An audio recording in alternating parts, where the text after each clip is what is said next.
For many of us, it's a huge accomplishment just to get outside our comfort zone and visit someplace new. Well, our next guest took that thinking to the extreme. So recently, 27-year-old Cassie DePeckel shattered 2 Guinness World Records by becoming the first female to visit every country in the world in the shortest amount of time.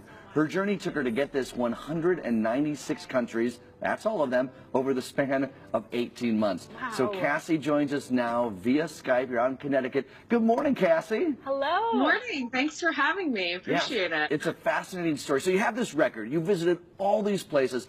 Where the heck did you get this idea to do this? It came up kind of in high school. I wanted to travel to every country in the world, but the idea didn't really come to fruition until my mid-20s. I kind of had a quarter-life crisis. I think that exists. Oh, yeah. What am I doing? My career? Where am I going? So I was like, I have to actually make this happen. And that's where I thought, okay, I'll go to every country and I'll do so for a purpose and I'll try and change the world. And that's how it kind of came about. And obviously travel costs a lot of money, but you funded it in a really unique way. Tell us about that.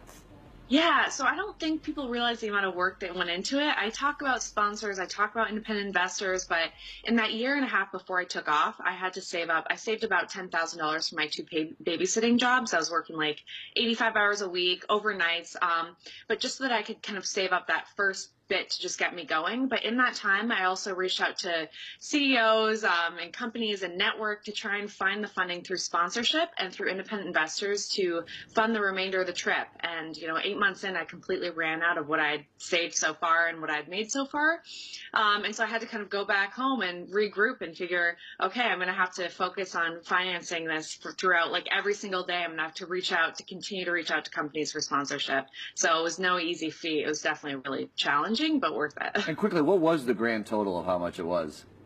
Yeah, I just finished the budgeting and it was $110,000 total. Oh, wow. Which is a lot. And don't get me wrong, no one's got that change lying around. But to travel the whole world, it's got to be amazing. And you must have learned so much, which is worth more than any dollar amount. So can you tell us a couple of the big takeaways from your journey? When you come back here, what do you look back and say, oh, I learned this?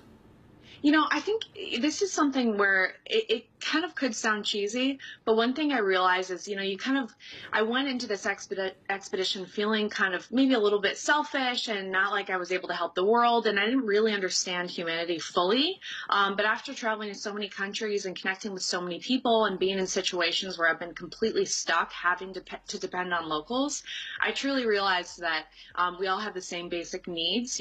Everyone around the world, women, we have families, we want a hot meal on our plate, we want to have a roof over our head, we just want these basic necessities.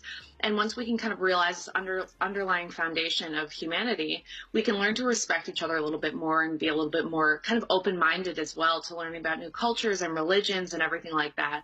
So that's kind of my major takeaway, I'd say, is I'm a little bit more open-minded and respectful of people to learn their story as well. It's really important because then you can learn so much about humanity and just the different types of people that are so amazing from around the world. That is one of the best things about travel, is realizing that we're more similar than we are different. But was there a place that maybe took you a little bit by surprise? There was Pakistan, I think, most recently. There have been a lot of situations that I've been in and countries that have proven to be really surprising, but most recently it was definitely Pakistan. I like to talk about Pakistan because it kind of has this certain image in the media. People think it's really dangerous and they would never go there, but it's a place that I always wanted to go. And for some reason, I never believe it to be true, that the danger factor of all these places. And it's like when I arrived there, I went to Karachi, Lahore, Islamabad, and I was really just taken into the arms of the people there. They're so smart, they're so kind, the food is amazing, different ecosystems. I felt completely safe and fine, even like walking around on my own. I didn't have to cover up like I did in Afghanistan. And so it was a really, really beautiful experience in Pakistan, and I go back there in a heartbeat. Okay, so enough of the positivity, because there always are things that go wrong with traveling. We don't have time for like the whole detailed story, but I bet you have one story that it's like, oh God, I didn't even know what to do. What happened here? Mistakenly, I'm going to bring up Cuba. As an American, you have to bring cash. They don't accept debit cards, credit cards, PayPal, anything like that. So I don't know what I was. I just come back from a break back in the States. I was in the States for 14 days, and then I had to leave the country because for the Guinness record, I can't be in a place for more than 14 days.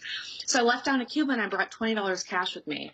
I was like, oh man, what a mistake I just made. So the taxi driver took me to the hotel. I owed him $40. The hotel's like, you can't stay here. It was midnight at this time. I arrived late.